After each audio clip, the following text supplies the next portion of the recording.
क्या आप सच में रिएक्ट जेएस डेवलपर बनना चाहते हैं?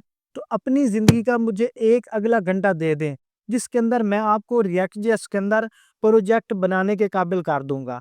दोस्तों, रिएक्ट जेएस या कोई भी कोडिंग लैंग्वेज है, उसके अंदर चंद ऐसी चीज़ें होती हैं जो हम 70% इस्तेमाल कर रहे होते हैं और मैंने आपको वही सिखानी है।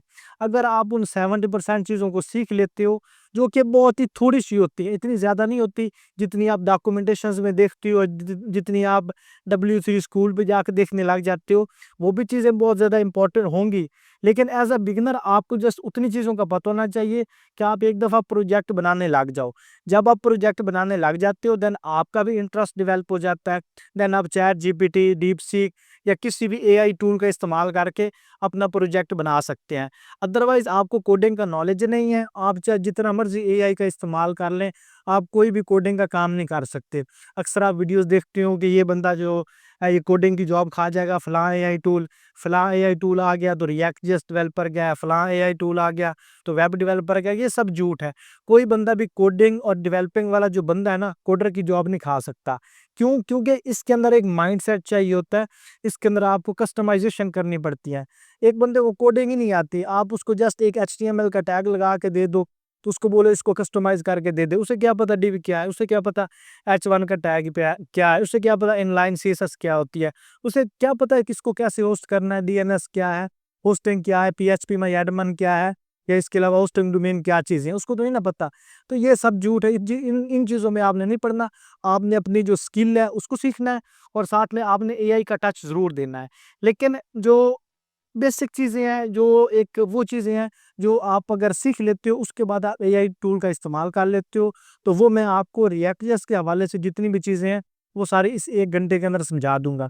इससे प्रीवियस जो मेरा ट्यूटोरियल था, अगर आपको पहले एचटीएमएल, सीएसएस का थोड़ा बहुत नॉलेज है, तो आप जस्ट एक दफ़ा मेरा जाके वो लेक्चर देख लें। अगर मैंने कोई भी चीज़ ऐसी बताई है, जो हम मल्टीपल टाइम इस्तेमाल नहीं कर रहे होते, या कोई भी चीज़ ऐसी मैंने नहीं बताई, जो एक वेबसाइट्स बनाने के लिए ज़रूरी नहीं है, तो फिर मुझे बता दें आप। मैंने जावास्क्रिप्ट के अंदर वो चीज़ें बताई जो आप लोगों के लिए ज़रूरी है। मैंने आपको डोम सिखाया, मैंने आपको वेरिएबल सिखाए, फंक्शन समझाए, और यही आपकी चीज़ें जो है ना वो चंद एक चीज़ें इस्तेमाल हो रही होती हैं। सेम इस तरह से सीएसएस था या एचटीएमएल का लेक्चर था। आप मेरे previous 1 hour HTML, 1 hour CSS, 1 hour JavaScript जो कोर्स है उसको देख सकते हैं। जो प्रैक्टिकल ट्रेनिंग है वही मैंने आपको करवाई है। मुझे पता है कि आप कभी भी 1 घंटे या 2 घंटे या 1 दिन के अंदर कभी भी आप डेवलपर नहीं बन सकते। लेकिन 1 घंटे के अंदर जो मैंने चीज़ें आपको बता दी हैं ना, वही चीज़ें आपके लिए ज़्यादा ज़रूरी हैं। आप जो मैंने आपको बताया उनको सीखो, फिर उसके ऊपर आप मल्टीपल टाइम प्रैक्टिस करो, मल्टीपल प्रोजेक्ट्स बनाओ, उनको अच्छे से एक्सप्लोर करो। मेरी प्लेलिस्ट मौजूद है, 30 डेज़ रिएक्ट जेएस चैलेंज, इसके अलावा मेरे पास और भी मतलब रिएक्ट जे अगर मेरे आप चैनल को विज़िट करोगे, तो रिएक्ट जेएस के ऊपर मल्टीपल कोर्सेज़ हैं, including React JS and Firebase.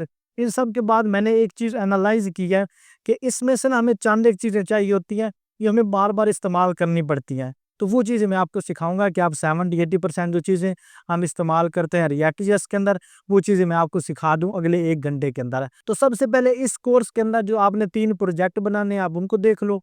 जो पहला प्रोजेक्ट आप इसके अंदर बनाओगे, वो आप बनाओगे ये काउंटर। आप इंक्रीमेंट के ऊपर क्लिक करोगे तो आपकी कॉन्टेक्ट बढ़ेगी, डिक्रीमेंट के ऊपर क्लिक करोगे तो आपकी कॉन्टेक्ट कम होगी, और रीसेट के ऊपर क्लिक करोगे तो आपकी कॉन्टेक्ट जो है वो 0 पे आ जाएगी। उसके बाद जो आपका सेकंड प्रोजेक्ट है वो है टू डू लिस्ट ऐप। इसके अंदर आप कोई भी आइटम दोगे, जिस तरह से मैं दे देता हूँ बनाना, ऐड किया, ये मेरे पास बनाना आ गया। फिर सेकंड नंबर पे मैं इसके अंदर एप्पल ऐड करता हूँ, एप्पल मेरे पास ऐड हो गया। फिर मैं इसके अंदर ऐड कर देता हूँ यहाँ पे कब ऐड कर देते हैं, तो ये मेरे पास लिस्ट बन गया। अब इसमें से मुझे कोई भी आइटम डिलीट करनी है तो डिलीट के ऊपर क्लिक करूँगा, तो वो वाली आइटम मेरे पास से डिलीट हो जाएगी। इसे हम बोलते हैं टू डू लिस्ट। हम इसके अंदर टू डू लिस्ट ऐप बनाना सीखेंगे। उसके बाद हम क्रिएट करेंगे रैंडम कोड्स जनरेटर। आप इसके ऊपर क्लिक करोगे, आप अपनी मर्जी से यहाँ पे कोड्स दे सकते हो, और यहाँ पे क्लिक करोगे तो ये रैंडम कोड्स आपके पास जनरेट करके देगा। इस तरह से हम ये 3 प्रोजेक्ट कंप्लीट करेंगे यूजिंग रिएक्ट जेएस। तो आपने ये तीनों प्रोजेक्ट देखे जो अगले 1 घंटे के अंदर आप बनाने वाले हो। इसके अंदर जस्ट मैं आपको प्रोजेक्ट नहीं सिखा रहा, इसके अंदर मैं आपको रिएक्ट जेएस को इंस्टॉल करना, फिर उसके बाद कंपोनेंट्स क्रिएट करना, रीयूजेबल कंपोनेंट बनाना, स्टेट मैनेजमेंट जिसके अंदर मैं आपको यूज इफेक्ट भी सिखा रहा हूँ, यूज स्टेट भी सिखा रहा हूँ। और इन आप देखिए कि मैं आपको 1 घंटे के अंदर एपीआई के साथ काम करना भी सिखा रहा हूँ कि किस तरह से आप एपीआई का इस्तेमाल करते हुए किसी और वेबसाइट पे पड़ा हुआ डाटा आप अपनी वेबसाइट पे किस तरह से इस्तेमाल कर सकते हो यूजिंग फैच एपीआई, जो कि रिएक्ट जेएस के अंदर बिल्ट इन चीज़ है। कोई एक्स्ट्रा लाइब्रेरी आपको उसमें इंस्टॉल करने की ज़रूरत नहीं है। इसके अलावा मैं इसके अंदर आपको रीयूजेबल कंपोनेंट की एक आपने बटन का कंपोनेंट बनाया, उसको आप किस तरह से अपने किसी भी वेब पेज के अंदर इस्तेमाल कर सकते हो। और इसके अंदर मैं आपको रिएक्ट.जेएस की इंस्टॉलेशन सिखा रहा हूँ विद विट, जिसकी मदद से अगर आप एक रिएक्ट.जेएस की इंस्टॉलेशन सीख लेते हो तो आप किसी भी जो चाहे आपका वीयू है या एंगुलर है या कोई भी आप सॉफ्टवेयर इंस्टॉल करना चाहते हो आप बड़ी आसानी के साथ कर सकते हो। तो आई होप आपको ये वीडियो बड़ी पसंद आएगी और इससे 1 घंटे के अंदर आपको बहुत कुछ सीखने को मिलेगा। आपने इस वीडियो को कंप्लीट देखना है। अगर आपको वीडियो अच्छी लग जाए देन आपने लाइक भी कर देना, सब्सक्राइब भी कर देना है।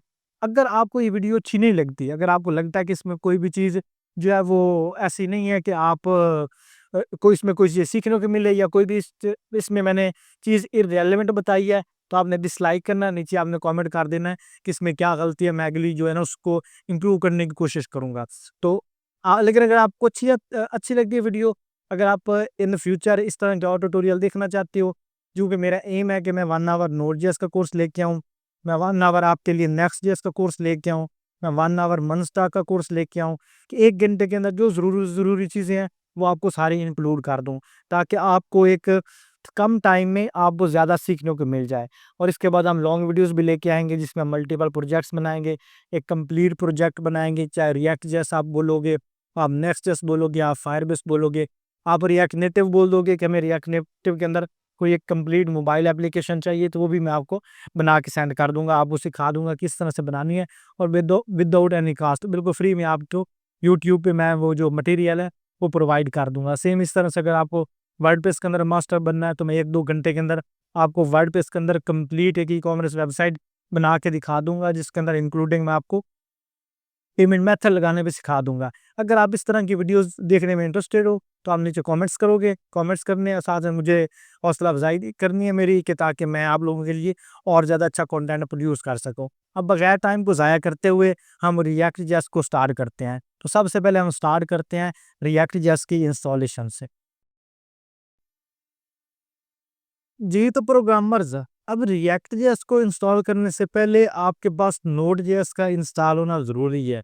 तो आपने सिंपली node.js.org वेबसाइट पे आ जाना है और यहाँ पे लिखा हुआ है डाउनलोड नोड.जेएस। आप चाहे इस पे क्लिक कर दें, नहीं तो अदरवाइज़ आप इस डाउनलोड वाले बटन पे आएँ और यहाँ पे आप जाके नोड.जेएस को इंस्टॉल कर सकते हैं। जो जो इसका लेटेस्ट वर्ज़न आ रहा होगा, आपने उसको इंस्टॉल करना है। ये आपके पास आ रहा है विंडो इंस्टॉलर एमएसआई, आपने इसके ऊपर क्लिक करना और ये आपके पास इंस्टॉल हो जाएगा। डाउनलोड हो जाएगा। डाउनलोड होने के बाद आपने सिंपली इसको इंस्टॉल कर लेना है। Installation is very simple, just आपने नोड.जेएस को ओपन करना है और नेक्स्ट करते जाना है और आपके पास नोड.जेएस इंस्टॉल हो जाएगा। उसके बाद आपने इंस्टॉल करना है रिएक्ट.जेएस को। अब रिएक्ट.जेएस को इंस्टॉल करने के हमारे पास मल्टीपल तरीके हैं, लेकिन हमने सबसे पहले सिंपल जो वे है वो इस्तेमाल करना है। और इसके साथ आपने ये एक हमारे पास प्लगइन होता है गिट बैश, आपने इसको भी इंस्टॉल कर लेना है यहाँ पे। गिट बैश फॉर विंडोज़, ये आपके लिए इंस्टॉल होना ज़रूरी है, क्योंकि मोस्ट ऑफ द टाइम हम शॉर्टकट इस्तेमाल कर रहे होते हैं, तब ये हमारे पास ज़्यादा इस्तेमाल जो है ना हेल्पफुल होता है। तो ये हमारे पास आ रहा है डाउनलोड फॉर विंडोज़, आपने इसके ऊपर क्लिक करना है, ये आपके पास डाउनलोड हो जाएगा। डाउनलोड होने के बाद आपने इसको भी इंस्टॉल कर लेना है, जिस तरह से आपने नॉर्मल नोड.जेएस को इंस्टॉल किया था, सेम उसी तरह से आपने गिट बैश को भी इंस्टॉल कर लेना है। इंस्टॉल करने के बाद अब आप अपने किसी भी डायरेक्टरी के अंदर आ जाओ, मैं यहाँ पे आऊँगा और यहाँ पे मैं एक फ़ोल्डर बनाऊँगा जिसका मैं नाम रख देता हूँ रिएक्ट.जेएस। और अब इस फ़ोल्डर को आपने ओपन करना है वीएस कोड के अंदर। तो या तो ये है कि आप इसके साथ वीएस कोड को इंस्टॉल जब करोगे ना, उसी के साथ आप इसको ड्रैग करके ओपन कर लो। और मैंने आपको प्रीवियस जावास्क्रिप्ट के अंदर, सीएसएस के अंदर और एचटीएमएल के अंदर वीएस कोड के ऊपर आपको काम सिखाया है, तो आप वीएस कोड को इंस्टॉल करना वहाँ से सीख सकते हो। सिंपली हम यहाँ पे आएँगे, यहाँ पे लिखेंगे गिट बैश को ओपन करेंगे। गिट बैश को ओपन करने के बाद हम यहाँ पे लिखेंगे कोड और डॉट, और ये वाला जो फ़ोल्डर है आपके पास वीएस कोड के अंदर डायरेक्टली ओपन हो जाएगा। जब डायरेक्टली ओपन हो जाए उसके बाद आपने क्लिक कर देना yes I trust the author, आप इसके ऊपर क्लिक करना है। फिर आपने इसके साथ ही कमांड प्रॉम्प्ट को ओपन कर लेना। सीएमडी को ओपन किया। अब देखें, अगर तो हम इंस्टॉल करेंगे वैसे रिएक्ट किया इसको तो वो भी ठीक है यहाँ से, लेकिन मैं इसके लिए यूज़ करूँगा, हमारे पास एक लाइब्रेरी होती है इसकी विट, अगर उसकी मदद से करेंगे तो रिएक्ट की इंस्टॉलेशन आसान हो जाती है। तो सिंपली आपने यहाँ पे लिखना है npm। अगर आप इसके ऊपर रेक्ट इंस्टॉल कर लो तब भी ठीक है, अदरवाइज आप यहाँ पे गिट बैश को सिलेक्ट कर लो। गिट बैश ज़्यादा अच्छा रहता है, समटाइम आपका दूसरे कमांड प्रॉब्लम करने लग जाते हैं, लेकिन गिट बैश नहीं करता। तो आपने यहाँ पे लिखना है npm, फिर आपने लिखना है क्रिएट। क्रिएट लिखने के बाद आपने लिखना है विट, उसके बाद आपने लिखना है स्पेस नहीं डालनी, लिखना है @लेटेस्ट, और लेटेस्ट लिखने के बाद आपने इसको इंटर कर देना है। इंटर करोगे तो यहाँ पे आपके पास फोल्डर का नाम पूछेगा, तो आपने अपने फोल्डर का नाम दे देना है। यहाँ पे पूछ लेगा यस प्रोसीड, तो आपने वाई पे क्लिक कर देना और इंटर कर देना, तो ये इसको आगे प्रोसीड कर देगा। अब बोल रहा है कि प्रोजेक्ट का नाम रखो, तो मैं रख दूंगा यहाँ पे रिएक्ट जेएस, या इसको हम दे देंगे माई ऐप। आप कोई भी यहाँ पे नाम रख सकते हो, मैं इसका नाम रख रहा हूँ माई ऐप। फिर क्लिक करेंगे, ये हमारे पास ऑप्शन आ गए। क्या वनीला जावा से इंस्टॉल करना चाहते हो, व्यू करना चाहते हो, रिएक्ट, प्री रिएक्ट, कौन से आप इंस्टॉल करना चाहते हो? तो हम आएंगे रिएक्ट जेएस के ऊपर, और आपने ये जो कंप्यूटर के ऊपर एरोज की बनी होती है उनकी मदद से नेविगेट करना है। एरो रिएक्ट पे आने के बाद हम क्लिक करेंगे, यहाँ पे आपको सारा टाइप स्क्रिप्ट प्लस SWC। हम आएंगे सिंपल जावा से के ऊपर, आपने इसके अलावा कोई भी नहीं करना, रिएक्ट रोटर V7 कोई भी आपने नहीं करना, आपने सिंपल जावा से पे आ जाना ताकि आप रिएक्ट जेएस फ्रॉम स्क्रैच सीख सको। फिर आपने एंटर कर देना है यहाँ पे, और ये आपके पास फोल्डर आ गया, और इसके अंदर आपकी तमाम बेसिक्स फाइल आ गई। अब पहला फोल्डर, आप पहली जो कमांड है वो आपके CD माई ऐप, आप इस फोल्डर के अंदर नेविगेट करो। मैं यहाँ पे लिखूंगा CD माई ऐप और इंटर कर दूंगा, ठीक है, मैं इस फोल्डर के अंदर नेविगेट कर गया। उसके बाद मैं लिखूंगा npm इंस्टॉल। इंस्टॉल लिखने के बाद क्लिक कर दूंगा। आप जितने भी हमारे पास npm के पैकेजेस होंगे वो सारे हमारे पास इंस्टॉल होना स्टार्ट हो जाएंगे, तब तक आपने थोड़ा सा वेट कर लेना। अब ये कमांड हमारे पास कंप्लीट हो गई। अब हम थर्ड कमांड रन करेंगे, npm run div। तो सिंपल हम यहाँ पे लिखेंगे npm run और div, लिखने के बाद हम कर देंगे इंटर। जैसे इंटर करेंगे ये कमांड हमारी एक्सिक्यूट होगी, और ये हमारे पास एक लोकल एड्रेस आ गया। हमने कंट्रोल और इसको क्लिक कर देना ताकि ये हमारे पास जो ब्राउज़र उसके अंदर ओपन हो जाए हमारे रिएक्ट जेएस। ये देखिए हमारे पास ब्राउज़र के अंदर ओपन हो गया विट, और इसको मैं एक साइड पे कर लेता हूँ, विट प्लस रिएक्ट को और VS कोड को इसके अल्टरनेटिव इसके साथ मैं ओपन कर लेता हूँ यहाँ पे। ठीक हो गया। अब इसको हम नीचे कर देते हैं यहाँ, इसको हमने क्लोज कर दिया। अब देखें ये हमारे पास है रिएक्ट जेएस। अब इसके अंदर ये एक सिंपल सा प्रोजेक्ट लगा हुआ है, हमें ये नहीं चाहिए, हमने अपनी तमाम कोडिंग फ्रॉम स्क्रैच करनी है। तो मैं SRC फोल्डर के अंदर आऊँगा, और ये हमारे पास है app.jsx, इसके अंदर ये रिटर्न के अंदर जितना कुछ लगा हुआ है ना, ये सारा हम हटा देंगे। या ये काउंटर भी हटा देंगे, उसके बाद ये हमारे पास विट का लोगो और ये सारा कुछ जितना भी आ रहा है इसकी सारा हम हटा देंगे, और उसके बाद हमारे पास app.css आ रहा है, ये भी हटा देंगे। हम सिंपल app.jsx को एज इट इज़ रखेंगे। अब इसके अंदर एक हम लगाएंगे H1 का टैग, उसके अंदर हम लिख देंगे माई ऐप। ये लिखने के बाद सेव करेंगे, ये हमारे पास माई ऐप आ रहा है। अब ये हमारे पास आ रहा है main.jsx के अंदर हमारे पास है index.css। अब इसको भी हटा देंगे, अब हमें ये भी नहीं चाहिए। और माई ऐप हमारी स्टार्टिंग से आ गई। अब index.css app.css इन दोनों फाइल्स को हम डिलीट कर देंगे। अब ये दोनों डिलीट हो गई, और ये हमारे पास आ गया माई ऐप। अब देखो main.jsx के अंदर आपका ऐप कंपोनेंट जो है वो लगा हुआ है, आपने इसको ऐसे लगा रहने देना है। सिंपल इसके अंदर क्या है, क्रिएट रूट, एक रूट एलिमेंट क्रिएट करो, document.getElementById जो हम करते थे जावास्क्रिप्ट के अंदर, और ये हमारे पास एक फाइल index.html, इसके अंदर सिंपल एक डिव लगी हुई है जिसकी आईडी हमारे पास है रूट। इसी के अंदर हमारे पास जितना भी कोड होगा इसी फाइल के अंदर होगा। अब main.jsx के अंदर आएंगे यहाँ पे, और इसके अंदर ये document.createElement, इसका मतलब है कि एक एलिमेंट क्रिएट करो, कौन सा, रूट, और रेंडर, मतलब ये कि कहाँ दिखाना है और क्या दिखाना है। यहाँ पे कहाँ दिखाना है तो हमने लिखा document.getElementById, कि एक डॉक्यूमेंट लो जिसके अंदर एक एलिमेंट लगा हो जिसका नाम होगा हमारे पास रूट, मतलब जिसकी आईडी होगी रूट, उसके अंदर रेंडर करवा दो ये हमारे पास ऐप कंपोनेंट। अब यहाँ पे ऐप कंपोनेंट की बजाय सिंपल टेक्स्ट भी लिख सकते हो, जिस तरह से मैं यहाँ पे देता हूँ, मैं अपना नाम दे देता हूँ, यहाँ पे सेव करूँगा।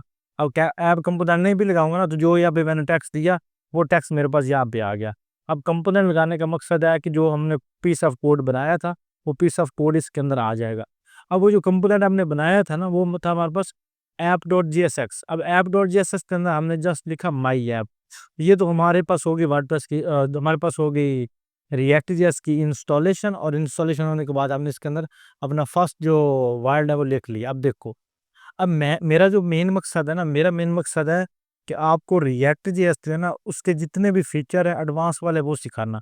तो हम डायरेक्टली स्टार्ट करेंगे स्टेट से कि हम इसके अंदर स्टेट का इस्तेमाल किस तरह से करते हैं। आगे चल के हम इसके हुक्स भी देखेंगे, वो उसके लिए भी हम स्टेट का इस्तेमाल करते हैं, लेकिन अभी मैं आपको बताऊंगा स्टेट। अब स्टेट देखिए, सबसे पहले नंबर वन, हम जब जब भी स्टेट का इस्तेमाल करेंगे तो हम यहाँ पे ऊपर लिखेंगे इंपोर्ट, और जो हम स्टेट लगाना चाह रहे हैं, अभी मैं आपको स्टेट सिखाऊंगा, यूज स्टेट। ठीक हो गया, मैं यहाँ पे लिखूंगा इंपोर्ट, यहाँ पे इंपोर्ट और यूज स्टेट, यहाँ पे कर्ली ब्रैकेट दे के यूज स्टेट, यहाँ पे फ्रॉम रिएक्ट। ठीक हो गया, ये आपने लगाना है। इसके अंदर क्या है कि आपका स्टेट है, और स्टेट के मदद से आप अपनी जो अपना टेक्स्ट है वो चेंज कर सकते हो। अब इसके अंदर अभी आप देखो कांस्टेंट और बड़ी ब्रैकेट्स नेम और सेट नेम। अब जब भी आप इसके अंदर कोई वैल्यू दोगे, आप स्टार्टिंग वाली वैल्यू दोगे, इसकी इनिशियल वैल्यू वो हमने दे दी इसको खाली, कि स्टार्ट में जो नेम की वैल्यू है वो 0 रहे। अब जो वैल्यू हम यहाँ पे देंगे ना, वो क्योंकि स्टार्टिंग वाली वैल्यू जिस तरह से मैं यहाँ पे लगाता हूँ, जब भी आपने इस वेरिएबल को लिखना है तो आपने इसके लिए कर्ली ब्रैकेट का इस्तेमाल करना। मैं यहाँ पे हेलो लिखूंगा, और हेलो के अंदर सिंपल जो मैं ये नेम है उसको प्रिंट करवा दूंगा। यहाँ पे नेम को लिखा, सेव किया, अब हमारे पास यहाँ पे कुछ नहीं आ रहा। लेकिन जैसे इसके अंदर कोई भी मैं टेक्स्ट लिखूंगा, वो वाला टेक्स्ट मेरे पास यहाँ पे आ जाएगा। क्यों आएगा? क्योंकि ये उसको ट्रीट कर रहा है एज अ फर्स्ट वैल्यू जो हमने यहाँ पे दी। अब इसके अंदर क्या है कि फर्स्ट वैल्यू इसके हम 0 देंगे, अपडेट होने के बाद जो वैल्यू होगी वो हमारे पास होगी सेट स्टेट के अंदर। अब मैं बाय डिफ़ॉल्ट यहाँ पे लिख देता हूँ नेम, मतलब कुछ भी नहीं लिख रहा। इसके नीचे एक मैं लगा देता हूँ बटन, बटन एक लगाता हूँ, और मैं लिखूंगा बटन के ऊपर जब क्लिक करें ना तब इसकी वैल्यू चेंज होता है।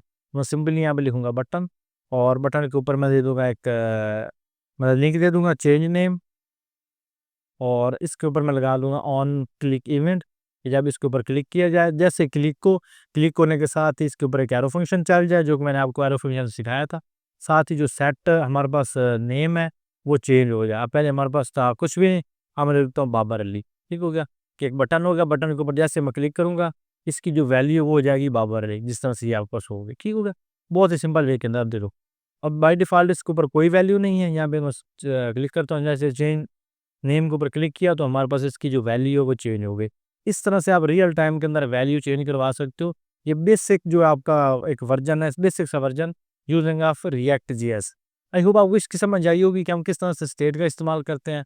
अब दूसरे नंबर पे हमारे पास क्या होता है कि हम कंपोनेंट को भी इसके अंदर इंपोर्ट कर सकते हैं। मतलब बेसिकली रिएक्ट जेएस का मकसद होता है कि आप ये एसेट वाला फोल्डर भी मैं डिलीट कर रहा हूँ, ताकि मैं एक चीज़ जरूर से लिखूँ।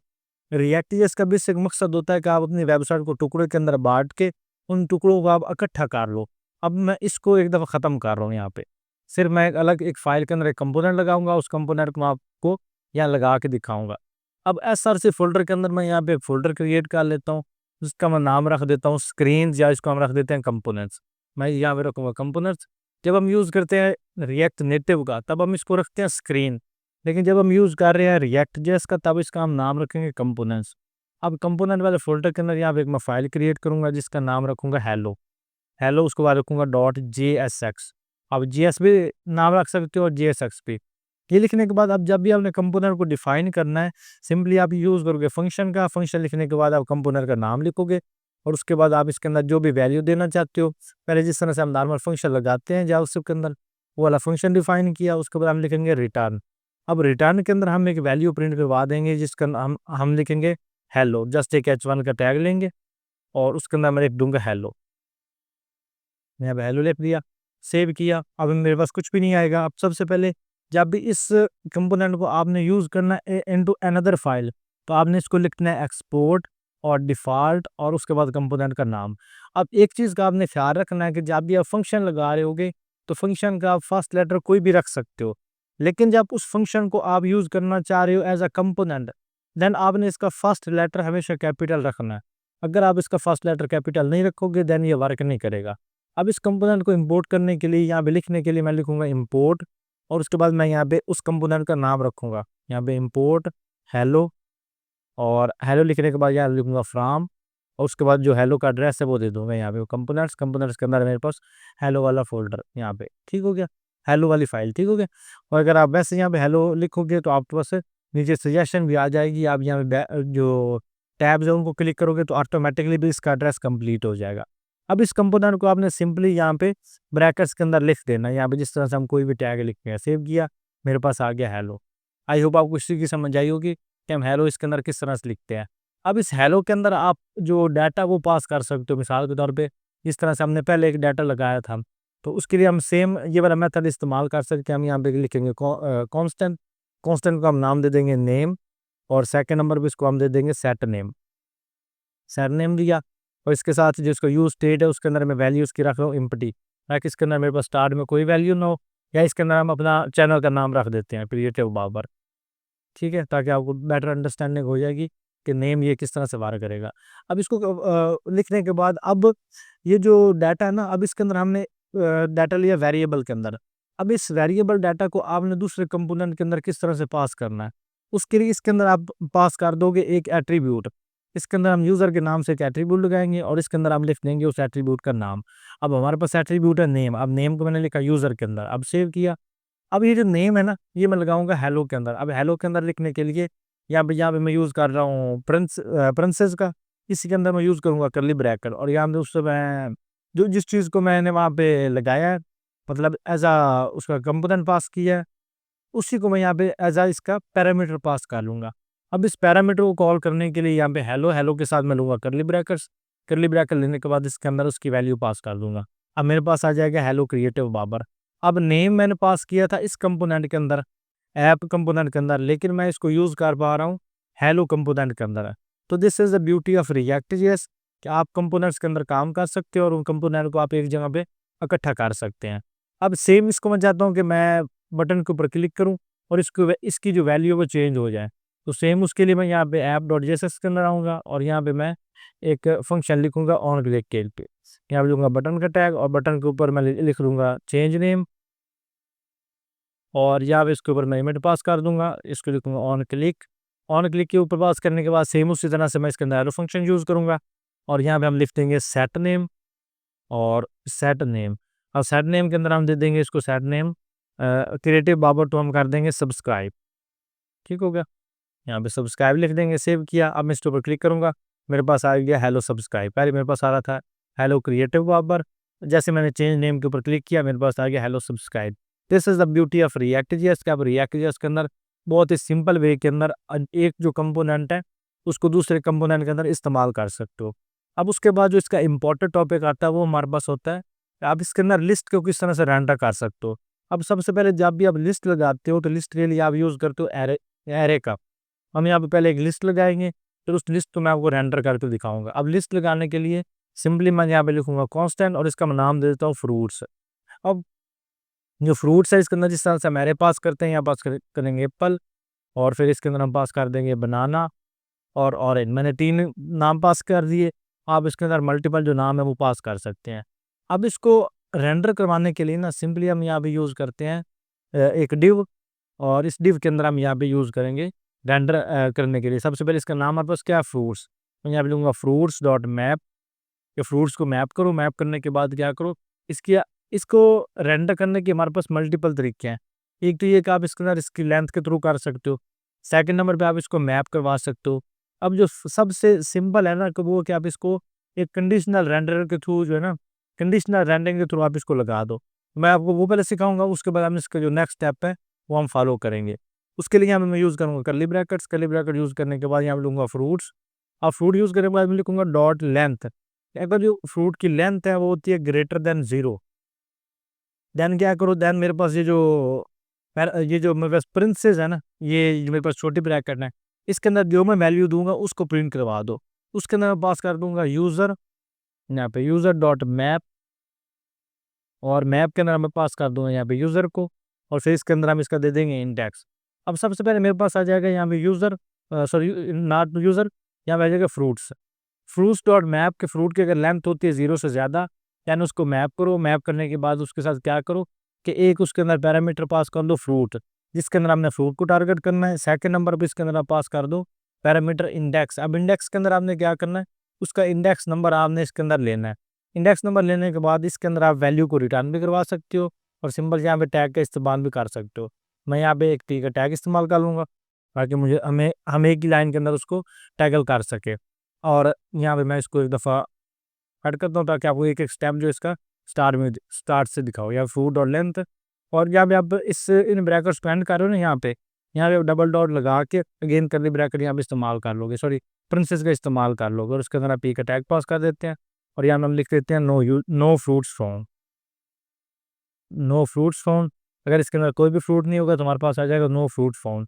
लेकिन अगर इसके अंदर फ्रूट होते हैं देन आप इस पी के टैग के अंदर उसका जो नेम है उसको यहाँ पे प्रिंट करवा सकते हैं। तो मैं सिंपली यहाँ पे आऊँगा और इसके अंदर मैं लिख दूंगा जो हमारे पास फर्स्ट इसका इंडेक्स है फ्रूट वाला, हम फ्रूट को लिखेंगे। जैसे सेव करेंगे मेरे पास आ गया एप्पल, बनाना, ऑरेंज।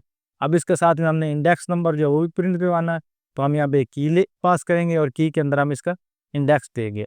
और अगर आप इस इंडेक्स को यहाँ पे शो करवाना चाहते हो, यहाँ पे मैं इसको थोड़ा सा बड़ी स्क्रीन पे कर देता हूँ यहाँ पे।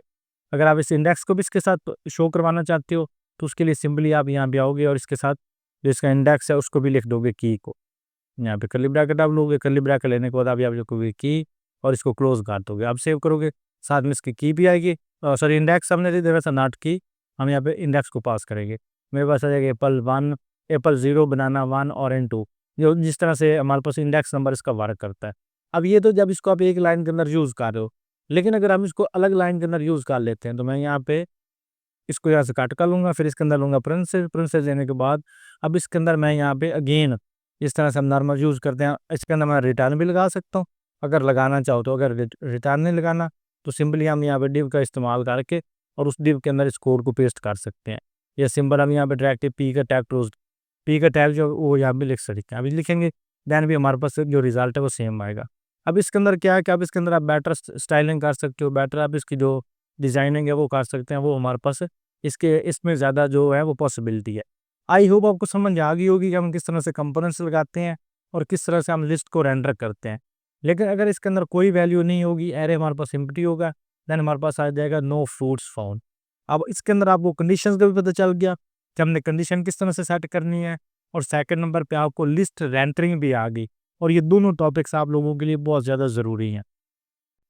अब हम सीखेंगे working with API and use effect, कि हम किस तरह से यूज इफेक्ट का इस्तेमाल कर सकते हैं और हम किस तरह से किसी भी एपीआई का डाटा अपनी वेबसाइट के ऊपर शो करवा सकते हैं।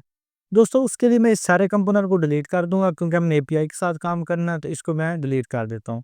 और सिंपली आप इस कंपोनेंट को भी हम हटा देंगे और स्टेट को भी हम हटा देंगे, बिल्कुल हम खाली सा कंपोनेंट लेंगे यहाँ पे।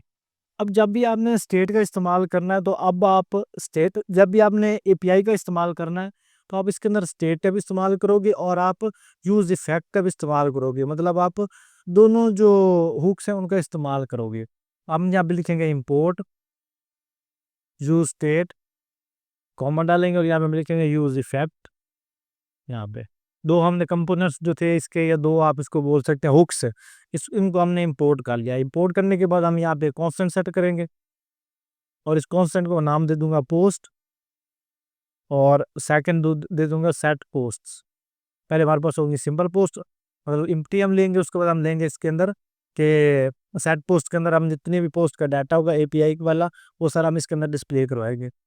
हम यहाँ पे लिखेंगे यूज स्टेट और ये हम ले लेंगे एक एरे सिंबल, इसके अंदर पोस्ट जो फर्स्ट हमारे पास इसकी कांस्टेंट होगी, सेकंड जो इसका अपडेटेड डाटा होगा वो इसके अंदर आ जाएगा। अब हम यहाँ पे लिखेंगे यूज इफेक्ट। अब जब भी यूज इफेक्ट का इस्तेमाल करेंगे देन हम यहाँ पे यूज़ करेंगे प्रिंसेस के अंदर हम लेंगे एरो फंक्शन, जिस तरह से हम किसी भी फंक्शन के अंदर एक फंक्शन लेते हैं, हम यहाँ पे लेंगे एरो फंक्शन। अब ये जो एरो फंक्शन है इसके अंदर हम अपनी जो फंक्शनैलिटी है वो पेस्ट करेंगे, जिसके अंदर हम यहाँ पे लिखेंगे फैच, और फैच के अंदर हम लिखेंगे Jason place holder dot typecodecom। अगर आप यहाँ पे आओगे कि हमारे पास एक वेबसाइट है जेसन प्लेस होल्डर की, क्या पे आपने कोई प्लेस होल्डर डाटा लेना है यहाँ पे, तो ये हमारे पास है Jason place holder dot typecodecom। और इस तरह के आपके पास डिफरेंट किस्म की एपीआईज होंगी। आपने एक के साथ काम सीख लिया तो समझ लिया आपको सारी एपीआई का पता चल गया। हम यहाँ पे एपीआई को लेंगे यहाँ पे और साथ में हम यहाँ पे आ गए और यहाँ पे आ गए, ठीक हो गया। अब इसके अंदर क्या है कि ये तरफ इसका डाटा होगा, फैच का मतलब है कि उस डाटा को खा लो या इस यूआरएल से, और यूआरएल का एंड पॉइंट है पोस्ट कोड से। और जब वो आपको पोस्ट पास डाटा आ जाए देन उसको डाल दो रिस्पॉन्स के अंदर, और रिस्पॉन्स का जो डाटा है वो आप डाल दो जेसन फाइल के अंदर। और जब वो हमारे पास डाटा आ जाए देन उस डाटा को आप क्या करो सेट पोस्ट के अंदर पे लगा दो, मतलब ये सेट पोस्ट वाला हमारे पास वेरिएबल है, इसके अंदर उस डाटा को सेट कर दो। और अगर कोई एरर आता है, देन मेरे पास एरर अटैच करो और मेरे पास शो हो जाए एरर फेचिंग पोस्ट। तो अब ये जो पोस्ट है, उनको शो करवाने के लिए सिंपली यहाँ पे मैं कर्ली ब्रैकेट का इस्तेमाल करूंगा और यहाँ पे लूंगा पोस्ट, और यहाँ पे पोस्ट डॉट मैप, कि इनको मैप करो। मैप करने के बाद क्या करो, यहाँ पे प्रिंसेस दो, प्रिंसेस देने के बाद इसके अंदर हम यूज़ करेंगे अगेन एरो फंक्शन, और इसको हम दे देंगे पोस्ट। पोस्ट देने के बाद मैं यहाँ पे लूँगा रिटर्न वैल्यू इसकी। अगर आप यहाँ पे रिटर्न लगा दो तब भी ठीक है, ना रिटर्न लगाओ तो ये आप प्रिंसेस जो है इनका इस्तेमाल कर सकते हो। इनका इस्तेमाल करोगे तो आप यहाँ पे लिव लगा के उसके अंदर ये सारा डाटा दे सकते हो। तो मैं यहाँ पे एक ले लूँगा पी का टैग, और पी के टैग के अंदर मैं इस पोस्ट को जो है वो शो करवा दूंगा। यहाँ पे लिखूंगा पोस्ट, यहाँ पे सेव किया, और अभी मेरे पास कुछ भी नहीं आएगा क्योंकि पोस्ट के साथ मेरे पास टाइटल होगा, तो मैं यहाँ पे टाइटल लिखूंगा। पोस्ट का जो टाइटल है वो मेरे पास यहाँ पे डिस्प्ले हो जाए। सेव करेंगे, ये मेरे पास जितने पोस्ट के टाइटल थे वो मेरे पास आ गए। और अब मुझे पोस्ट की डिस्क्रिप्शन लेनी होगी, मैं यहाँ पे पोस्ट की डिस्क्रिप्शन भी ले सकता हूँ। और आप इसको यहाँ पे इंस्पेक्ट एलिमेंट करके चेक भी कर सकते हो कंसोल के अंदर कौन कौन सा डाटा आपके पास आ रहा है। सिंपली हम यहाँ पे यूज इफेक्ट के बाद यहाँ पे हम लेंगे कि यहाँ पे मेरे पास एक पोस्ट कंसोल लो, कंसोल लॉग के अंदर हम शो करवा देंगे पोस्ट। जितनी मेरी पोस्ट है वो कंसोल लॉग के अंदर शो हो, और जब ये आपके पास एंड हो जाए देन मेरे पास यहाँ पे एम्प्टी एरे जो है वो आ जाए। ये करना आपके लिए ज़रूरी है ताकि आपको जो यूज इफेक्ट है वो रुके नहीं। अब ये देखिए मेरे पास सारी पोस्ट आ गई। टाइटल के अंदर इसको अभी ओपन करेंगे। टाइटल के बाद मेरे पास आ रही इसके अंदर आईडी, बॉडी। अब मुझे अगर इसके बॉडी का कंटेंट देना मिसाल के तौर पे, इसी को कंट्रोल टी करूंगा और मैं यहाँ पे बॉडी लिख दूंगा। जितना भी इसका कंटेंट होगा बॉडी के अंदर वो मेरे पास यहाँ पे डिस्प्ले होगा। इसको मैं नेक्स्ट टैब के अंदर ओपन कर लेता हूँ ताकि ज़्यादा अंडरस्टैंडिंग हो जाए। तो ये देखिए सारा डाटा मेरे पास आ गया। अब मुझे मिसाल के तौर पे इसमें आईडी जो है वो प्रिंट करवानी है, यूज़र की आईडी। तो सिंपली या इंस्टेड ऑफ बॉडी में यहाँ पे देख सकता हूँ यूज़र आईडी। यूज़र आईडी मेरे पास जो यूज़र की आईडी है वो मेरे पास यहाँ पे प्रिंट हो जाएगी। वन वन वन जो मेरे पास आ रही है वो आईडी मेरे पास प्रिंट हो जाएगी। लेकिन जब भी हमने इसके अंदर आईडी देनी है तो हम इसको अलग से की दे सकते हैं, और इस की को हम यहाँ पे प्रिंट करवा सकते हैं जिस तरह से हम नॉर्मल करवाते हैं। यहाँ पे हम दे सकते हैं इसको की, और की देने के बाद हमने यहाँ पे देंगे पोस्ट की आईडी। जो पोस्ट की आईडी हमारे पास आ रही है, और इस पोस्ट आईडी को हम यहाँ पे फ्रंट पे भी डिस्प्ले करवा सकते हैं। ठीक हो गया। आई होप आपको इस चीज़ की समझ आ गई होगी कि हम किस तरह से एक जो पोस्ट है उसका डाटा अपने पेज के अंदर शो करवा सकते हैं। बाकी इसके अंदर जितना भी डाटा आ रहा है, जस्ट इसके अंदर टाइटल, बॉडी, और इसके अंदर हमारे पास है ये यूज़र आईडी, और सब के अंदर वैल्यू एक ही है, इस वजह से मैंने वहाँ पे एक एक शो हो रहा था। तो आई होप आपको समझ आ गया होगा कि किस तरह से हम एपीआई का जो डाटा है अपने पेज के अंदर शो करवा सकते हैं using use effect and fetch API. और इसके अंदर इसकी इंस्टेड ऑफ फैच हम यहाँ पे एक्सजियोस का भी इस्तेमाल कर सकते हैं, लेकिन आप फैच का इस्तेमाल करोगे तब भी ठीक है। अब इसके बाद जो हमारे पास आता है वो हमारे पास आती है नेविगेशन, कि हम किस तरह से नेविगेशन लगा सकते हैं अपने पेज के अंदर। अब देखो आम तौर पे जब भी आप वेबसाइट बना रहे होते हो रिएक्ट.जेएस के अंदर, तो वो आपको बनती है सिंगल पेज एप्लीकेशन। लेकिन हम इसके अंदर एक नेविगेशन सिस्टम भी सेट कर सकते हैं जिस तरह से हम दूसरी वेबसाइट के अंदर करते हैं। लेकिन यहाँ पे पेजेस नहीं बनेंगे, यहाँ पे बनेंगे सेक्शन। अब उनको हम सेट किस तरह से करेंगे, उनको सेट करने के लिए आप सिंपली सारे को डिलीट कर दो। यहाँ पे जो इफेक्ट को भी और या स्टेट को भी डिलीट कर देंगे, ऊपर वाली लाइन को भी। कंपोनेंट्स के अंदर हम ले लेंगे एक और कंपोनेंट है, ये मेरे पास एक पहले हेलो कंपोनेंट लगा हुआ है, तो इसी को मैं यहाँ से कॉपी कर लेता हूँ। हेलो को कॉपी किया, कंपोनेंट के अंदर एक न्यू फाइल लूँगा, इसको मैं दे दूँगा होम। पहले हमारे पास हेलो था, इसको मैं दे देता हूँ about dot J S x. आप समझ लो कि ये हमारे पास अबाउट जे एस का पेज है या अबाउट का पेज है, और इस कंपोनेंट का हम यहाँ पे नाम भी चेंज कर देंगे अबाउट, और इसको हम यहाँ पे रीनेम कर देंगे। ये हमारे पास बन गया अबाउट। अब देखो जब भी आप नेविगेशन सेट करनी है, हम यहाँ पे एक प्लगइन इसके अंदर इंस्टॉल करेंगे। यहाँ पे एक न्यू टर्मिनल ले लेंगे गेटबेस के लिए, और इसके अंदर हम सिंपली लिखेंगे npm install React dash router dash DOM. ये आप देखो जो इसका प्लगइन है वो आपने इंस्टॉल करना है। अगर आप इसको इंस्टॉल नहीं करोगे तो आप बस नेविगेशन जो है वो वर्क नहीं करेगी। और ये जो आपकी नेविगेशन है आप इसको मेन पे भी लगा सकते हो और ऐप पे भी लगा सकते हो। मैं इसको ऐप के अंदर ही लगाऊंगा। अभी हमारे पास लग गया। अब मैं क्या करूँगा, यहाँ पे इंपोर्ट करूँगा। इंपोर्ट करने के बाद सबसे पहले मैं ब्राउज़र को इंपोर्ट करूँगा, ब्राउज़र राउट। यहाँ पे सबसे पहले इसके अंदर जो हमारे पास जो हमने भी लाइब्रेरी इंस्टॉल की है उसको हम यहाँ पे लिंक कर लेंगे। Import from react router DOM। अब उसके बाद हम क्या करेंगे, ये जो हमने कंपोनेंट बनाए थे उनको जब भी आपने नेविगेशन बनानी है ना, तो रिएक्ट router DOM के अंदर 3 हमारे पास मेथड होते हैं। सबसे पहले नंबर पे हमारे पास होता है ब्राउज़ राउट्स, ब्राउज़ राउटर के बाद हमारे पास होता है राउट्स, ठीक हो गया राउट्स। और उसके बाद हमारे पास होता है मेन रूट, जिसके ऊपर हमने अपनी जो नेविगेशन है वो लगानी होती है। अब नेविगेशन जब आपने लगानी है ना, तो आपने ब्राउज़ राउटर के अंदर अपनी नेविगेशन लगानी है, फिर इसके ऊपर आप डिफरेंट किस्म के जो कंपोनेंट है वो आप लगा सकते हो। तो सबसे पहले आप पूरे कंपोनेंट को हम इसके अंदर इंक्लूड कर लेंगे कि ये हमारे नेविगेशन के अंदर है। अब जिस कंपोनेंट को आप नेविगेशन के अंदर लगाना है उसको आप रूट्स के अंदर ले आओ यहाँ पे। अब रूट्स के अंदर लेने के बाद यहाँ पे अब इसके अंदर हम लगाएंगे रूट। अब ये 2 आपने जब लगा लिए तो समझ लो आपकी नेविगेशन लग गई। हम सबसे पहले इसके अंदर पहला पाथ लगाएंगे, वो हम लगा देंगे एलिमेंट होम, मतलब इसके अंदर हमने स्लैश कुछ भी नहीं लगाया, ये हमारे पास होम रहेगा। जब इसके ऊपर हम क्लिक करेंगे तो हम इधर के इधर ही आ जाएंगे। सेकंड नंबर पे हम जो लगाएंगे वो हम लगाएंगे हमारे पास जो कंपोनेंट दूसरा उसको हम लगाएंगे, क्या में लिखेंगे रूट, और इसके अंदर लिखेंगे अबाउट, और इसके अंदर लिख रहे हैं हम इसके अंदर लिख रहे हैं H1 और अबाउट। अब यहाँ पे जो हमने कंपोनेंट लगाए थे उनको हम इंपोर्ट कर लेते हैं। इंपोर्ट यहाँ पर इंपोर्ट हेलो यहाँ पे। अब मैं कहता हूँ कि जब अबाउट पे क्लिक करूँ, अबाउट वाला कंपोनेंट मैं यहाँ पे अबाउट पे ले लेता हूँ यहाँ पे, और इस अबाउट को यहाँ से मैं कट कर लेता हूँ, और कट करने के बाद मैं यहाँ पे लगा देता हूँ इसको इंस्टेड ऑफ दिस एलिमेंट। मैं अपना जो कंपोनेंट है उसको यहाँ पे पेस्ट करूँगा। उसके लिए मैं यहाँ पे अगेन ये यूज़ करूँगा जिस तरह से हम टैब को स्टार लो क्लोज करते हैं उस तरह से। ये मेरे पास लग गया, अब हमारे पास होम आ गया और हमारे पास बन गया अबाउट। अब सेम इस तरह से मुझे हेलो के लिए चाहिए, तो यहाँ मैं लिखूँगा हेलो। कि जब मैं हेलो लिखूँ यहाँ पे, दैन मेरे पास जो कंपोनेंट है वो आ जाए यहाँ पे हेलो कंपोनेंट, हमने ऊपर लगाया होगा। अब जो यूआरएल इसका बनेगा, अब आई थिंक आपको यूआरएल का आइडिया होगा कि जब भी इसके बाद स्लैश डाल के मैं इसके अंदर लिखूँगा कि मेरे पास अबाउट वाला यूआरएल बन जाए, मेरे पास अबाउट वाला कंपोनेंट आ जाएगा यहाँ पे। आई थिंक अबाउट वाले के अंदर भी हमने होम ये लिखा हुआ है हेलो यूज़र, मैं यहाँ पे इसको कर देता हूँ अबाउट यहाँ पे, अबाउट इसको कर देते हैं, और ये ब्रैकेट हम डिलीट कर देंगे, और ये इस पैरामीटर की भी हमें कोई ज़रूरत नहीं है, हम लिखेंगे अबाउट। अब जब भी मुझे हेलो वाले को लिखना होगा तो मैं यहाँ पे हेलो वाला मेरे पास कंपोनेंट आ रहा है, इसके अंदर भी हमें ये चीज़ें नहीं चाहिए, जस्ट हम लिखेंगे हेलो। ठीक हो गया, सेव किया। अब इसका ये हमारे पास यूआरएल बन रहा है यहाँ पे, इसको मैं लिखूँगा हेलो यहाँ पे, मेरे पास आ जाएगा हेलो। इस तरह से बहुत ही सिंपल वे के अंदर हमने नेविगेशन लगा ली। अब हमने ये एक तो हमारे पास नेविगेशन बन गई ना, लेकिन नेविगेशन तो हमारे पास तमाम पेजेस भी होती है। अब उसको हम किस तरह से करेंगे, उसके लिए अलग से कंपोनेंट भी लगा सकते हैं, और अलग अलग से कंपोनेंट ना लगाना चाहें, यहाँ पे हमारा ब्राउज़ रूट आ रहा है, उसके फ़ौरन बाद आप एक डिव ले लो, उसके बाद यहाँ पे एक डिव लो, और डिव को आप कर दो यहाँ पे क्लोज। डिव क्लोज हो गई। डिव के अंदर आप लो एक टैग, जिस तरह से हम नैव का टैग लेते हैं। अब नैव का टैग है हमारे पास यहाँ पे। अब इस नैव टैग के अंदर हम ले लेंगे यूएल का टैग, और यूएल के टैग के अंदर हम ले लेंगे एलआई का टैग, एलआई के अंदर हम ले लेंगे ए का टैग, जिस तरह से हम नेविगेशन अपने सेट करते थे पहले। इसके अंदर मैं लिख दूंगा अबाउट, ठीक हो गया, और इसको थोड़ा सा अलाइन कर ले यहाँ।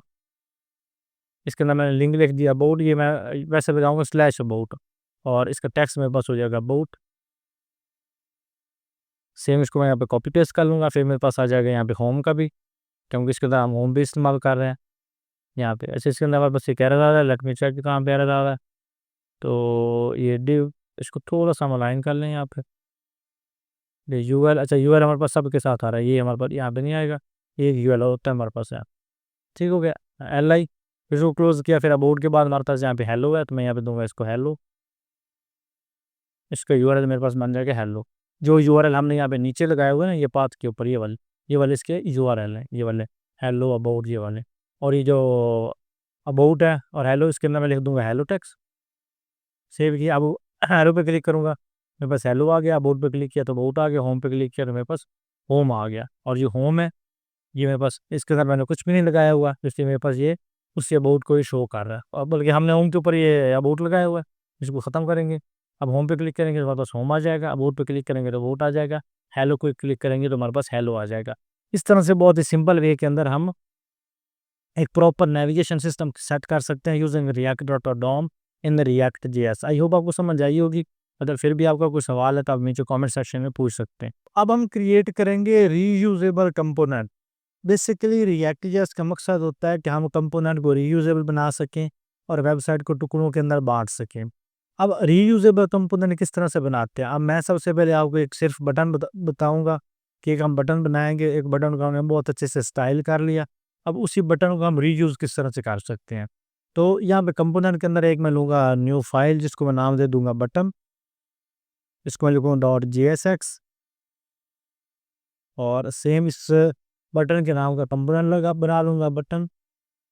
और इस बटन को मैं दूंगा यहाँ पे लेबल, और लेबल के बाद मैं इसको दूंगा ऑन क्लिक फंक्शन। फिर इसको दूंगा ऑन क्लिक के ऊपर ऑन क्लिक ये वाला पैरामीटर पास कर दूंगा क्लास, इसके लगा दूंगा btn, और ये लेबल इसके अंदर पास कर दूंगा बटन। अब मैं क्या करूंगा कि इस बटन को यहाँ पे एक्सपोर्ट कर लूंगा, एक्सपोर्ट डिफ़ॉल्ट बटन। ये बटन मेरे पास बाय डिफ़ॉल्ट एक्सपोर्ट हो जाए। अब हम क्या करेंगे, हम आएंगे ऐप डॉट जेएसएक्स के अंदर। ऐप डॉट जेएसएक्स के अंदर आने के बाद हम यहाँ पे क्या करेंगे कि जो बटन हमने क्रिएट किया था ना, उस बटन को हम यहाँ पे लगाएंगे। बटन को यहाँ पे लगाया और ये बटन वाला कंपोनेंट हम यहाँ से कॉपी करेंगे। कॉपी करने के बाद आ जाएंगे यहाँ पे। अब मैं चाहता हूँ कि नेविगेशन के साथ ही मेरा कंपोनेंट जो बटन है वो मेरे पास आ जाए, या इस नेविगेशन को हम हटा देते हैं, हम सिर्फ बटन को ही यहाँ पे रीयूज़ करते हैं। ठीक हो गया, सेव करा और यहाँ पे हम लगाएंगे बटन। अब बटन को यहाँ पे लिखने के बाद हम यहाँ पे इसको यहाँ पे क्लोज कर देंगे, यहाँ पे सिंपली क्लोज कर दिया। अब इसके अंदर हम सबसे पहले जो टेक्स्ट देना चाहते हैं उसका हम पास करेंगे लेबल के अंदर। यहाँ पे दूंगा लेबल, लेबल के अंदर इसको मैं दे देता हूँ यहाँ पे क्लिक मी, मिसाल के तौर पे क्लिक मी। ठीक हो गया, तो ये मेरे पास लेबल बन गया इसका क्लिक मी। अब मैं क्या करूँगा कि इसके ऊपर एक इवेंट भी पास कर दूंगा ऑन क्लिक। जब इसके ऊपर क्लिक किया जाता है क्या हो, अलर्ट फंक्शन लगे इसके ऊपर और मेरे पास आ जाए कि you are clicked, you are clicked. ठीक हो गया, सेव किया, मेरे पास आ गया यू आर क्लिक। जब मैंने इसके ऊपर इवेंट लगाया, ऐसे लगाएंगे तो ऑटोमेटिकली हो जाएगा। मैं इसके ऊपर पास करूँगा इन एरो फंक्शन, यहाँ पे एरो फंक्शन लिया और फिर इसको मैं पास कर लूँगा।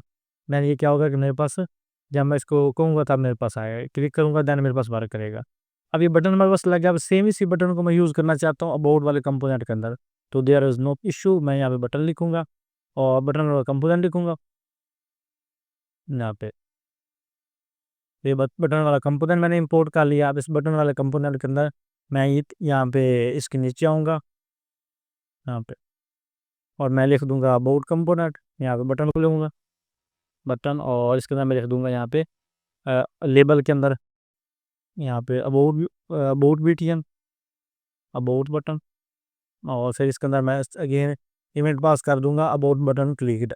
अब इस अबाउट जो हमारे पास कंपोनेंट है इसको मैं इंपोर्ट कर लूँगा ऐप डॉट जेएसएक्स के अंदर। ये मैंने लगाया हुआ है, इसी के नीचे मैं यहाँ पे ले लूँगा इस,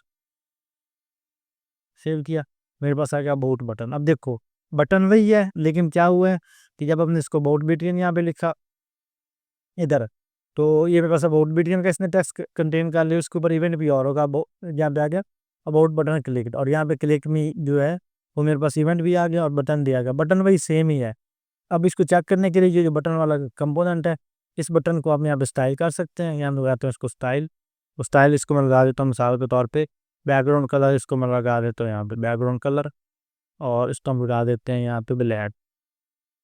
ठीक है, तो दोनों बटन ब्लैक हो गया। अगर मैं यहाँ पे इसको कलर लगाऊंगा तो कलर भी इसको मैं कर दूंगा यहाँ पे वाइट, तो दोनों बटन के कलर मेरे पास वाइट होंगे। तो ये हमारे पास है the beauty of reusable component. कोई भी ऐसा कंपोनेंट जो आप एक वेबसाइट के अंदर 3-4 दफ़ा इस्तेमाल करना चाहते हो या ज़्यादा दफ़ा इस्तेमाल करना चाहते हो, या भी किसी भी कंपोनेंट को आप रीयूजेबल बनाना चाहते हो ताकि आप उसको इन फ्यूचर बाद में भी इस्तेमाल कर सकें, तो देन आपने ये वाले मेथड इस्तेमाल करना है। इसकी मदद से आप अपने कंपोनेंट को रीयूजेबल बना सकेंगे।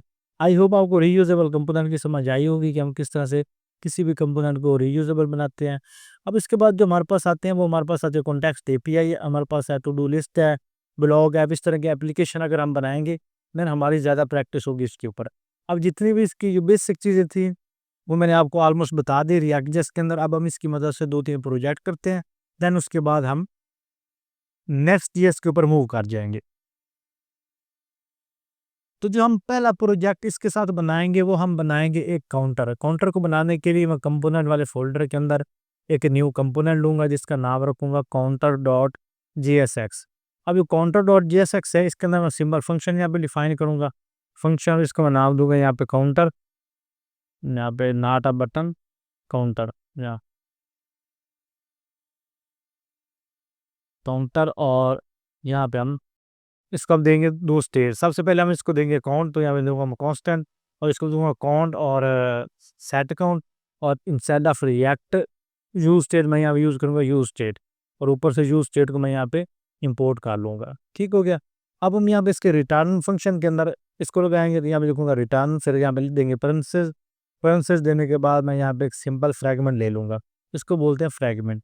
अब इसके अंदर हम लेंगे रिटर्न वैल्यू, रिटर्न, और बल्कि रिटर्न हमने सॉरी ले लिया। इसके अंदर हम लेंगे एक h2 का टैग, और इसको हम दे देंगे यहाँ पे काउंटर, और यहाँ पे हम लिख देंगे काउंट। जितना भी काउंट है वो हमारे पास यहाँ पे आ जाए, और यहाँ पे हम h2 को यहाँ पे क्लोज कर देंगे। ये हमारे पास बन गया काउंटर। अब ये जो इसके अंदर डिफ़ॉल्ट हम वैल्यू देंगे यहाँ पे, वो हमारे पास आ जाएगी एज आ इसकी स्टार्टिंग वैल्यू।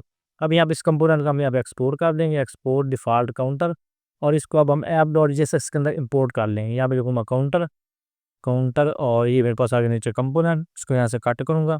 कट करने के बाद मैं यहाँ पे इसको लगा दूँगा काउंटर, उसको यहाँ पे सेव किया। ये मेरे पास आ गया काउंटर 0। अब आ जाऊँगा काउंटर डॉट जेएसएक्स के अंदर। अब इसके नीचे एक मैं ले लूँगा बटन, यहाँ पे बटन, और बटन के ऊपर मैं लगाऊंगा एक ऑन क्लिक के सेट काउंट +1। मतलब इसके अंदर क्या है कि जब भी मैं क्लिक करूंगा तो ये जो सेट काउंट की वैल्यू है ना, इसके अंदर एक ऐड हो जाए। क्लिक करूंगा तो इसके अंदर एक वैल्यू ऐड हो जाएगी, जितनी दफ़ा क्लिक करूंगा उतनी दफ़ा ऐड हो जाएगी। अब सिंपल इसको कॉपी पेस्ट करेंगे, और इसको मैं लिख दूंगा डिक्रीमेंट, यहाँ पे डिक्रीमेंट, और डिक्रीमेंट के अंदर क्या करूँगा, इसकी मैं वैल्यू कर दूंगा माइनस, कि जितनी इसकी वैल्यू यहाँ पे लगी होगी उतनी वैल्यू इसकी माइनस हो जाएगी इस तरह से। फिर हम लगा देंगे एक रीसेट के लिए, तो सिंपली इसको मैं कॉपी पेस्ट कर लूँगा, इसका नाम दे दूंगा मैं रीसेट, यहाँ पे रीसेट, और रीसेट के अंदर सिंपली मैं यहाँ पे पास कर दूंगा इसकी डिफ़ॉल्ट वैल्यू 0, कि जब भी रीसेट पे क्लिक किया जाए तो इसकी वैल्यू 0 हो जाए। मैं इंक्रीज़ पे क्लिक किया, अब रीसेट पे क्लिक किया तो इसकी वैल्यू 0 होगी, और अगर मैं डिक्रीज़ पे क्लिक करूँगा तो इसकी वैल्यू जो है वो माइनस में चली जाएगी। इस तरह से बहुत ही सिंपल वे के अंदर आप काउंटर सेट कर सकते हो। अब इसको मज़ीद आप थोड़ा सा स्टाइल करने के लिए सारे को एक डिव के अंदर दे रख दो, यहाँ पे एक डिव लो, और डिव के अंदर इसको पेस्ट कर लो। फिर इसके अंदर आप यहाँ पे लगा दो इसको सिंपल एक स्टाइल एट्रीब्यूट, और स्टाइल के अंदर आप इसको पास कर दो टेक्स्ट लाइन सेंटर और मार्जिन टॉप 20 पिक्सल, और जितने भी इसके बटन आ रहे हैं इन सबको यहाँ पे थोड़ा सा स्टाइल कर दो। यहाँ पे स्टाइल कर देंगे, और बैकग्राउंड कलर इसका मैं कर दूंगा यहाँ पे ग्रीन, यहाँ पे ग्रीन इसको कर देंगे। सेव किया, इसका बैकग्राउंड कलर ग्रीन हो गया, और साथ में इसका हम दे देंगे फ़ॉन्ट कलर, और फ़ॉन्ट कलर इसका मैं कर दूंगा यहाँ पे वाइट, और साथ में इसको बॉर्डर कर देंगे इसका नन, कि बॉर्डर इसका जो है हमारे पास ना आए, या इसको बॉर्डर 0 भी कर सकते हैं, नन भी कर सकते हैं। सेव किया, ये इंक्रीमेंट आ गया, और साथ में इसको हम दे देंगे थोड़ा सा मार्जिन, ताकि इनके दरमियान थोड़ी सी स्पेस क्रिएट हो जाए। इसको यहाँ पे टैब क्लोज कर लेता हूँ, यहाँ पे मार्जिन इसको मैं दूंगा यहाँ पे 10 पिक्सल। सेव दिया, इसके दरमियान मार्जिन आ गया। अब सेम इस लाइन पे यहाँ से मैं कॉपी करूँगा, और तमाम बटन्स के ऊपर इसको मैं पेस्ट कर दूँगा, बटन पे पेस्ट कर दिया। अब इंस्टेड ऑफ ग्रीन इसका मैं कलर कर दूँगा यहाँ पे ब्लैक डिक्रीमेंट का, और जो रीसेट है रीसेट का कलर मैं यहाँ पे कर दूँगा इसको हम कर देते हैं थोड़ा सा वाइट शेड, यहाँ पे F1 और F1। ठीक हो, सेव किया। तो आई थिंक ये अगर करेंगे तो इसका बैकग्राउंड कलर हम यहाँ पे फ़ॉन्ट कलर ब्लैक लगाएंगे, अब हमारे पास थोड़ा सा सही डिस्प्ले होगा। और इसका जो मार्जिन है वो हम थोड़ा सा कम कर देंगे, 2 पिक्सल कर देते हैं इसका मार्जिन 2 पिक्सल, और इसका मार्जिन भी हम कर देंगे 2 पिक्सल। सेव किया, तो ये हमारे पास आगे 3 बटन। इंक्रीमेंट पे क्लिक किया, मेरे पास वैल्यू इंक्रीमेंट होने में लग गई, डिक्रीमेंट पे किया तो डिक्रीमेंट होने लगी, रीसेट पे क्लिक किया तो मेरे पास सारी वैल्यू 0 हो गई। इस तरह से आप बहुत ही सिंपल वे के अंदर प्यारा सा काउंटर सेट कर सकते हैं using react JS. Assalamu alaikum, welcome to Creative Barber. In this video you are going to learn how to create to-do list app using React.js। जी दोस्तों, इस वीडियो में मैं आपको बताऊंगा कि किस तरह से आप एक टू डू लिस्ट ऐप बना सकते हो React.js की मदद से। ये आपको मैं इसका डेमो दिखाता हूँ। जैसे ही आप इसमें कोई भी एलिमेंट ऐड करते हो और ऐड टू डू पे क्लिक करते हो तो आपके पास नीचे लिस्ट बन जाती है। जब आपने इसमें से कोई भी चीज़ डिलीट करनी है तो आप डिलीट वाले बटन पे प्रेस करोगे तो ये वाला एलिमेंट, ये वाला जो डाटा है वो डिलीट हो जाएगा। ये बहुत ही कूल फंक्शन है, कूल एक आपके पास प्रोजेक्ट है, इसको आप क्रिएट करो। आपके काफ़ी कंसेप्ट जो हैं React.js के मुतल्लिक वो कवर अप हो जाएंगे। जैसे आप उसको डिलीट करोगे तो ये आपका सारा जो आपका टू डू ऐप है, टू डू आपकी जो लिस्ट है वो एम्प्टी हो जाएगी। इस तरह से आप अपनी टू डू लिस्ट ऐप बना सकते हो React.js की मदद से। आई होप आपको वीडियो पसंद आएगी। अगर आप चैनल पहली दफ़ा विजिट कर रहे हो तो चैनल को लाजमी सब्सक्राइब करें, वीडियो को भी लाइक करें और नीचे कमेंट सेक्शन में बताएं अगर आपका कोई भी इसके मुतालिक सवाल हो। तो चलिए इसे अब स्टार्ट करते हैं। तो अब टू डू लिस्ट ऐप को बनाने के लिए मैं अपने ब्राउज़र में आ गया हूँ। यहाँ पे हमने इसका प्रीव्यू देखना है और यहाँ पे हमने इसका डेमो भी ओपन किया हुआ है। आता हूँ अपने VS कोड में। VS कोड में आपने पहले रिएक्ट को इंस्टॉल कर लेना है। इंस्टॉल करने के बाद आपने उसको स्टार्ट कर लेना है। ऐप कंपोनेंट को आपने जस्ट एडिट करना है। उसमें आपने सिंपल सा कोड लिखना है जिसमें हेलो ऐप प्रिंट करवाना है। ये जस्ट आप कंपोनेंट लिखोगे और इसको रेंडर करवाओगे index.js में। ऑलरेडी ऐप जो है वो कॉल होता है वहाँ पे। अगर नहीं आपको पता या आपके पास कोई एरर आ रहा हो तो ये वाला कोड आप उसमें लगा सकते हो। तो इस तरह से आपका जो ब्राउज़र है उसमें हेलो ऐप जो प्रिंट आउट हो जाएगा इस तरह से। अब app.js जो है इसके अंदर हमने to do list app component को बनाना है। हम इसके अंदर भी बना सकते हैं क्योंकि जस्ट एक ही कंपोनेंट है। अगर इसके अंदर आप नहीं बनाना चाहते तो आप अलग से, जिस तरह से आप वेबसाइट बनाते हो, जिस तरह से आप सिंगल पेज एप्लीकेशन बनाते हो, उस तरह से आप अलग से भी कंपोनेंट फोल्डर के अंदर इसे बना सकते हो। तो मैं जो SRC फोल्डर है इसके अंदर एक फ़ोल्डर लूँगा, इसको नाम दूंगा कंपोनेंट्स। और इसके अंदर अगर तो हम मिसाल के तौर पे बना रहे हैं ज़्यादा मल्टीपेजेस वेबसाइट या ज़्यादा इसमें अगर हम कंपोनेंट्स बना रहे हैं तब तो आप अलग से हर कंपोनेंट को फोल्डर के अंदर लिखो। क्योंकि आपने जस्ट एक ही कंपोनेंट बनाना है तो इसी के अंदर मैं एक फ़ाइल लूँगा, उसको नाम दूँगा todo.js। और टू डू इसी के साथ ही मैं एक और फाइल लूँगा, उसको हम नाम देंगे style.css, जिसके अंदर हमने इसके CSS का कोड लिखना है। अब ये जो टू डू ऐप है, टू डू JS है, इसके अंदर आपने टू डू कंपोनेंट को क्रिएट करना है। तो सबसे पहले इसमें आपने रिएक्ट को इंपोर्ट करना है और इसके साथ आपने इंपोर्ट कर लेना है यूज स्टेट। ये हमारे पास रिएक्ट के हुक्स हैं, इसमें हमने यूज स्टेट का इस्तेमाल करना है जिसकी मदद से हमने टू डू लिस्ट ऐप करनी है। और यहाँ पे आप to do list app component बनाओ, टू डू ऐप, यहाँ पे इसमें आप वैल्यू को रिटर्न करो h1 और यहाँ पे आप लिखो टू डू। अब इसी कंपोनेंट को आप यहाँ पे एक्सपोर्ट कर लो, एक्सपोर्ट डिफ़ॉल्ट और टू डू है। अब इस कंपोनेंट को आपने लिंक करना है, इसको आपने कॉल करना है ऐप कंपोनेंट के अंदर। तो हम यहाँ पे इसको इंपोर्ट करेंगे, पहले इंपोर्ट टू डू ऐप और इसको आपने यहाँ पे लगा लेना है। तो ये आपका टू डू ऐप जो कंपोनेंट है ये रेंडर हो जाएगा आपके पेज में या आपके ब्राउज़र में।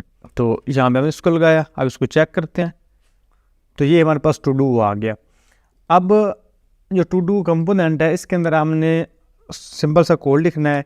ये जो आपका कंपोनेंट है ना, सारा कोड इसके अंदर आना है। यहाँ पे आपका ये कंपोनेंट लगा हुआ है। तो ये रिटर्न के ऊपर आपने यहाँ पे लेना है कांस्टेंट को आप लोग एरे के अंदर, क्या जिस तरह जब आपने यूज स्टेट इस्तेमाल करना होता है तो इसमें आपके दो पैरामीटर इस्तेमाल होते हैं। एक आपको होता है फर्स्ट वैल्यू और एक होती है उसकी अपडेटेड वैल्यू। तो फर्स्ट हमें क्रिएट करना है टू डूज़, यहाँ पे हम लेंगे इसके एक पैरामीटर देंगे टू डूज़, सेटिंग होगा सेकंड होगा to do set to dos. इसमें हमने जो टू डू की जब वैल्यू अपडेट करनी है तो वो हमारे पास हो जाएगी सेट टू डूज़। तो यहाँ पे हम यूज स्टेट इस्तेमाल करेंगे और इसको हम लेंगे एरे के अंदर, क्योंकि ये हमारे पास वैल्यू जो एरे के अंदर होगी। इसमें एक और हम कांस्टेंट लेंगे और एक हम स्टेट यूज़ करेंगे। तो इसमें हम लेंगे इनपुट वैल्यू और सेकंड हमारे पास होगी सेट इनपुट वैल्यू। जब हमने इनपुट की वैल्यू चेंज करनी है तो वो हमारे पास हो जाएगी सेट इनपुट वैल्यू। और ये हमने जस्ट स्टेट के अंदर लेना है यूज स्टेट और ये हमने लेनी एम्प्टी, ये हमारे पास हो खाली वैल्यू। अब आपने आ जाना है अपने रिटर्न वैल्यू के अंदर, यहाँ पे आपने HTML का कोड लिखना है। तो यहाँ पे आप एक डिव लो, डिव को आपने क्लास लगानी है मेन, क्योंकि इसमें आपका CSS भी इंक्लूड होगा तो इसलिए मेन आपने लगा देनी है। और एक इसके ऊपर H1 का टैग लो, उसको आप नाम दो to do list app, to do list app in React yes. और इसके नीचे आप एक इनपुट की फील्ड लो, इनपुट की टाइप आपने रखनी है यहाँ पे टेक्स्ट, और इसकी जो आपने वैल्यू है वो आपने वो स्टेट वाली लगानी है वैल्यू। तो वैल्यू हमारे पास इसकी होगी इनपुट वैल्यू जो इसकी फर्स्ट वैल्यू हमारे पास होगी। बाद में इसको हमने चेंज कर लेना है जहाँ पे, इसको सेव किया।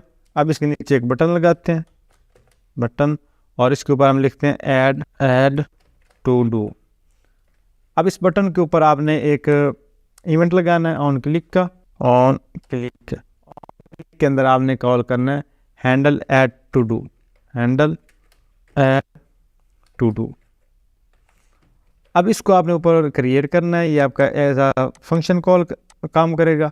यहाँ पे आप इसको क्रिएट करो, कांस्टेंट हैंडल टू डू, और यहाँ पे, और ये जो आपका इनपुट है इसके ऊपर भी आपने एक इवेंट लगाना है। तो इसका आप इवेंट लगाओगे ऑन चेंज, कि जब इसकी वैल्यू हमारे पास चेंज हो, ऑन चेंज। तो इसके ऊपर एक फंक्शन जो है वो काम करेगा, वो कौन सा होगा, handle input change, handle input change. अब ये जो हैंडल इनपुट चेंज है इसको भी आपने क्रिएट करना है, तो इसको आप क्रिएट कर लो इसके ऊपर, या इसको पहले करना चाहो तो आप भी कोई मसला नहीं, हैंडल इनपुट चेंज। तो ये दोनों आपके पास लग गया, और इनको आपने एज एरो फंक्शन कॉल करना है यहाँ पे। अब सबसे पहले जो आपकी इनपुट वाला है हैंडल इनपुट चेंज, इसको आप एडिट करो। इसमें जस्ट आपने 2 लाइनों का कोड ऐड करना है। इसमें सबसे पहले आपने पहले एक इवेंट लगाना है कि यहाँ पे इवेंट, क्योंकि एज ए इवेंट हमने इसको कॉल करना है। जैसे हम इनपुट की वैल्यू जो वो चेंज करेंगे, उसमें कोई चीज़ लिखेंगे तो वो वाली वैल्यू इसकी बन जाएगी। तो हम यहाँ पे करेंगे set input value, set input value, उसमें हम करेंगे event, event dot target dot value, और यहाँ पे आप करोगे इवेंट, यहाँ पे इवेंट डॉट टारगेट वैल्यू।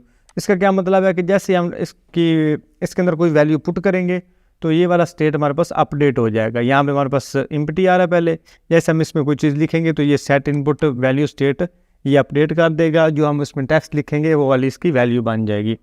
उसके बाद आता है हमारे पास हैंडल वाला, कि जिसमें हमने हैंडल ऐड टू करना है, हैंडल ऐड टू करना है। तो इसमें आप एक कंडीशन लगाओगे कि इफ़ अगर जो हमारे पास इनपुट वैल्यू है, इनपुट वैल्यू वो हमारे पास होती है ट्रिम, ये आपसे इसमें फंक्शन है ट्रिम, तो और वो हमारे पास अगर नॉट इक्वल टू होती है एम्प्टी के, नॉट इक्वल टू हमारे पास होता है एम्प्टी, अगर वो खाली नहीं होती देन क्या करो, देन ये हमारे पास एक फंक्शन जो वो कॉल कर दो, set to do, set to do, और इसमें आप एरे लोगे और यहाँ पे आप फंक्शन कॉल करोगे 3 डॉट्स और 2 डूज और इनपुट वैल्यू। अब 3 डॉट्स से क्या होगा, जो पूरा फंक्शन है उसकी जितनी भी वैल्यूज हैं वो इसके अंदर स्टोर हो जाती हैं। तो जैसे इनपुट में हम कोई चीज़ ऐड करेंगे और अगर वो हमारे पास नॉट इक्वल टू एम्प्टी होती है, अगर उसमें कोई ना कोई चीज़ वैल्यू होती है, तो जो हमारे पास 2 डूज है उसकी वैल्यू चेंज हो जाएगी। उसकी वैल्यू को क्या हमारे पास बन जाएगी, जो हमने इनपुट के अंदर टेक्स्ट लिखा है वो वाला इसकी वैल्यू बन जाएगी, और जो हमारे पास सेट इनपुट वैल्यू है वो हमारे पास हो जाएगी एम्प्टी। इसका मतलब है कि जो हमारे पास इनपुट का टैग है वो एम्प्टी हो जाएगा, वो खाली हमारे पास हो जाएगा। इसको भी एक दफ़ा चेक करते हैं ब्राउज़र में, और इंस्पेक्ट एलिमेंट, यहाँ पे इंस्पेक्ट एलिमेंट, और इसके अंदर कोई मैं वैल्यू पुट करता हूँ, मिसाल के तौर पर मैं जैसे इसमें ABC लिखता हूँ और इसको हम यहाँ पे चेक करेंगे स्क्रीन व्यू। तो जैसे मैं इसमें कोई भी रैंडम टेक्स्ट ऐड करता हूँ यहाँ पे, और मेन के अंदर हमारे पास ये वाली वैल्यू ऐड होगी, और जैसे मैं ऐड टू डू पे क्लिक करता हूँ तो ये इसकी वैल्यू हमारे पास एम्प्टी हो जाएगी। तो परफेक्ट काम कर रहा है। जैसे इसके अंदर टेक्स्ट ऐड करता हूँ तो इसकी वैल्यू ऐड होने लग जाएगी, ऐड टू डू पे क्लिक करूँगा तो ये वाली हमारे पास इसकी वैल्यू एम्प्टी हो जाएगी, और ये वाली जो हमारे पास वैल्यू वो चली जाएगी सेट टू डू के अंदर। अब सेट टू डू का काम है कि इसको हमने किस तरह से कॉल करना है नीचे, तो हम इसके नीचे लेंगे UL का टैग, इसके अंदर आप लेंगे UL का टैग, क्योंकि इसको हमने एज ए लिस्ट प्रिंट करवाना है, और UL के अंदर आप यहाँ पे इसको कॉल करोगे टू डूज डॉट मैप। इसमें पहला जो फर्स्ट पैरामीटर है वो आप इसको दोगे टू डू, और सेकंड इसको आप दोगे इंडेक्स, और इसके बाद जब आओगे आप इसमें एरो फंक्शन कॉल करोगे।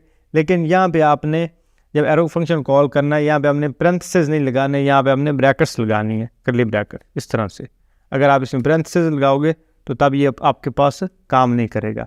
अब इसके अंदर आप एक LI का टैग लो, और LI के अंदर सबसे पहले इसकी जो फर्स्ट वैल्यू है इसमें आप की दो, इसको आप दे दो इंडेक्स, ये आपकी इंडेक्स बन जाएगी, और इसका जो टेक्स्ट है वो आपके पास हो जाएगा टू डू। यहाँ पे आप करली ब्रैकेट्स लो और इसके अंदर टू डू को प्रिंट करवा दो, कर्ली ब्रैकेट्स टू डू।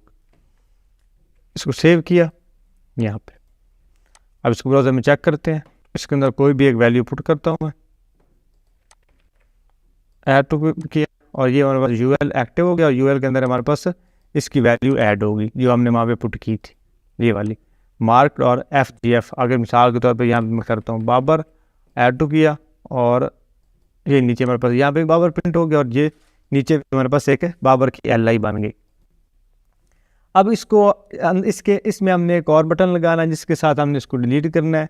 तो टू डू जो है इसके नीचे आप एक और बटन लो, यहाँ पे इसके अंदर एक आप बटन का टैग लोगे, बटन यहाँ पे इसको आप टेक्स्ट दो डिलीट और यहाँ पे आप इसको इमेज दो ऑन क्लिक के ऊपर, कि जब इसके ऊपर क्लिक किया जाए ऑन क्लिक के ऊपर और इसमें आप एरो फंक्शन कॉल करोगे, हैंडल डिलीट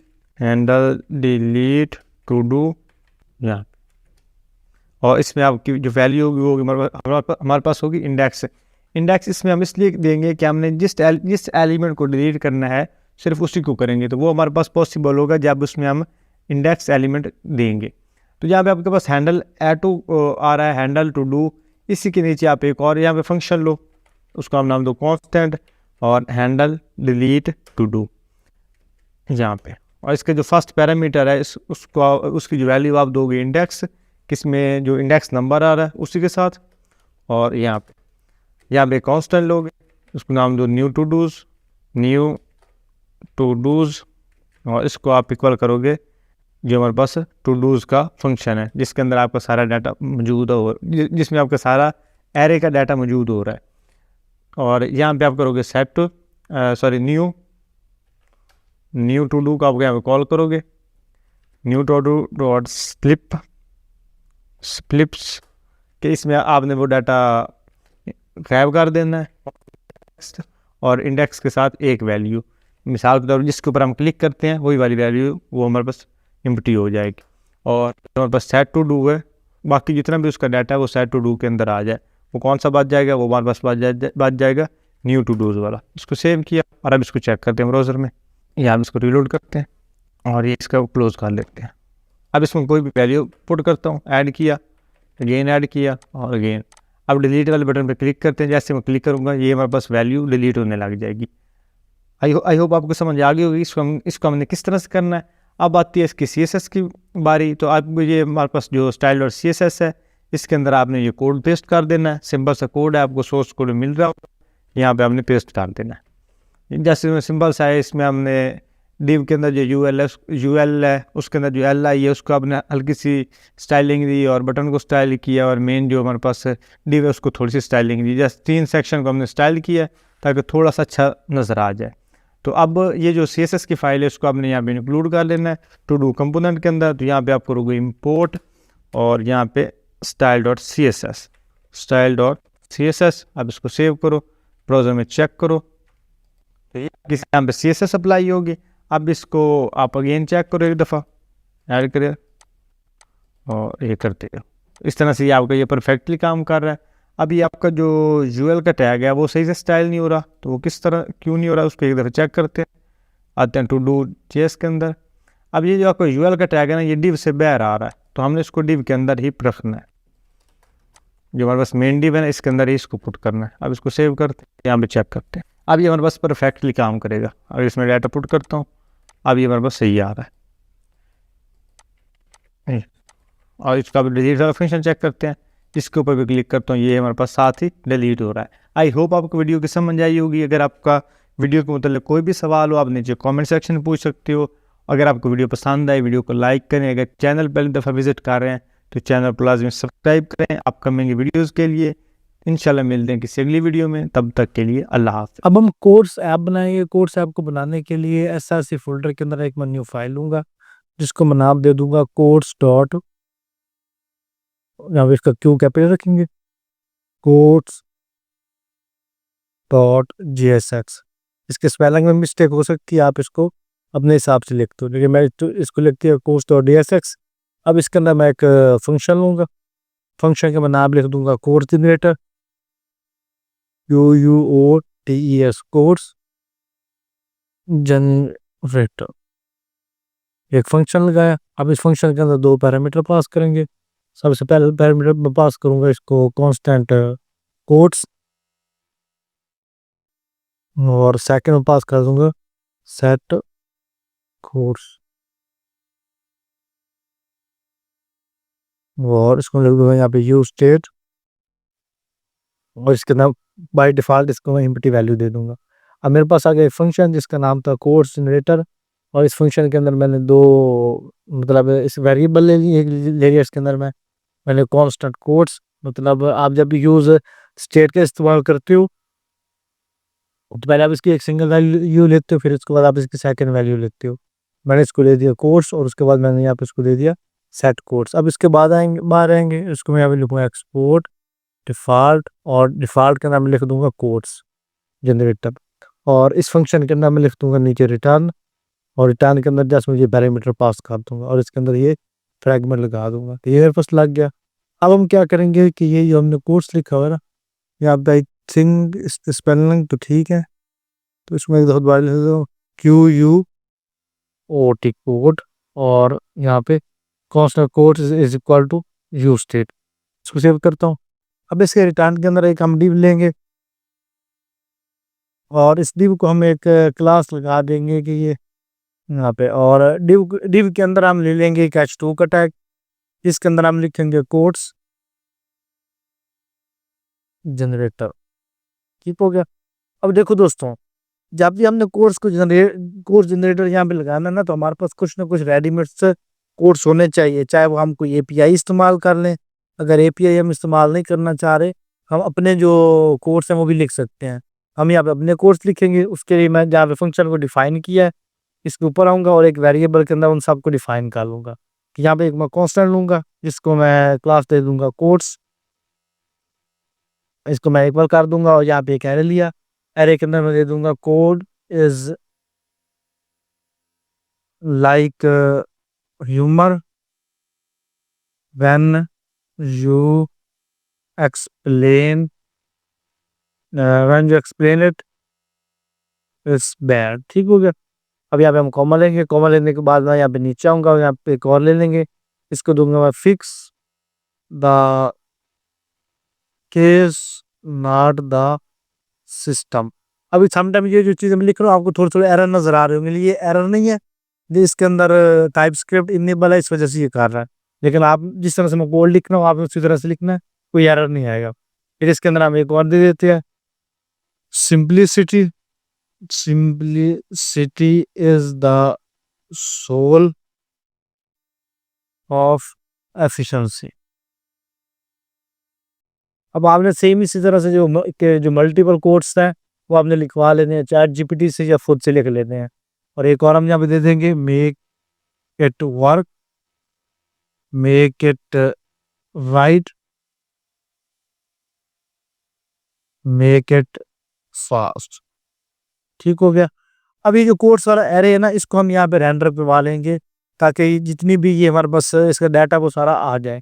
कि यहाँ पे रेंडर करवाने के लिए हम यहाँ पे यूज़ करते हैं मैप फंक्शन हमारे पास, हम उसका इस्तेमाल कर लेते हैं।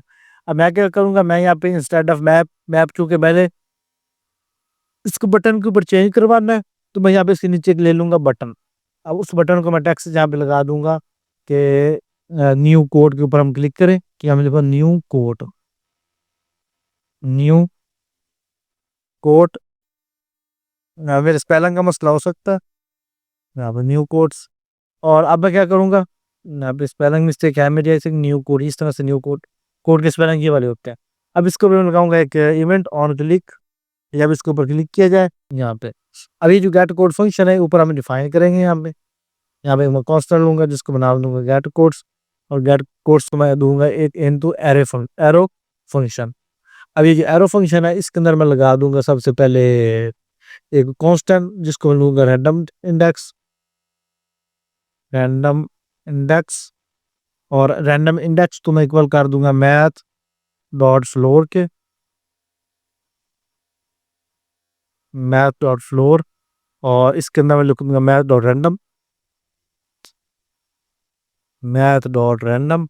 और ये जो रैंडम है इसके अंदर मैं यहाँ पे मल्टीप्लाई लगा के कोड्स की लेंथ ले लूँगा। ये ऊपर मेरे पास कोट्स आ रहे हैं, कोट्स डॉट लेंथ की जितनी भी उनकी लेंथ है वो इसके अंदर आ जाए। फिर उसके बाद क्या करो, जो सेट कोट्स है, सेट कोट्स इसके अंदर दे दो कोट्स यहाँ पे, और कोट्स के अंदर आप दे दो इसको रैंडम इंडेक्स। तो कोई भी मैं क्लिक करूंगा, कोई भी रैंडम इंडेक्स मेरे पास आ जाए। अब ये जो हमारे पास कंपोनेंट है इसको मैं ऐप डॉट जेएस के अंदर लगा लेता हूँ। यहाँ आपको इंपोर्ट कोर्स जनरेटर फ्रॉम, और यार अपनी जो फाइल है उसका मैं एड्रेस दे दूंगा, कहाँ मेरे पास पड़ी है उसको मैं सर्च कर लूँगा। या आप इस तरह से भी कर सकते हो कि आप इंपोर्ट और स्लैश लगाओगे, वैसे आपको ऑटोमेटिकली सजेशंस आ जाती है, ऑटोमेटिक सजेशंस आ गई, ठीक हो गया। और इसको अब यहाँ से कॉपी करके नीचे लगा दो यहाँ पे, ये मेरे पास आ गया न्यू कोर्स। इसको मैं क्लिक करूँगा, फिलहाल मेरे पास कुछ नहीं आ रहा क्योंकि मैंने कोर्स को कहीं प्रिंट नहीं करवाया। तो मैं यहाँ पे आऊँगा और यहाँ पे जहाँ मेरे पास आ रहा है H2 के नीचे ले लूँगा पी का टैग, और पी टैग के अंदर लूँगा मैं कर्ली ब्रैकेट, इसके अंदर मैं लिख दूँगा कोड यहाँ पे, और कोड के ऊपर मैं लिख दूँगा यहाँ पे डबल क्लिक।